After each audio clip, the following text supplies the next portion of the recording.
मी तर म्हणेन कधीतरी रात्रीच्या जेवणाला सुट्टी देऊन तर बघा. असं हलकं-फुलकं व हाय प्रोटीन आणि पटकन होणारं सूप बनवायला काहीच हरकत नाही. म्हणजे पोट पण भरेल आणि पौष्टिक खाल्ल्याचं समाधान पण मिळेल.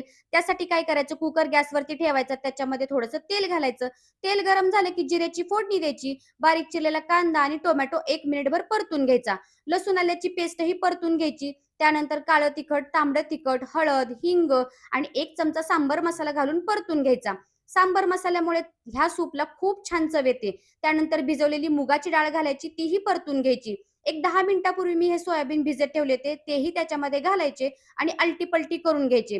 त्यानंतर आपल्याला पाहिजे तेवढं त्याच्यात पाणी ॲड करायचं, चवीपुरतं मीठ घालायचं, बारीक चिरलेली कोथिंबीर घालायची आणि कुकरच्या 3 शिट्ट्या काढून घ्यायच्या. ज्यावेळेस कुकरचं झाकण उघडलं, तेव्हा सगळ्या घरात छान वास सुटला होता.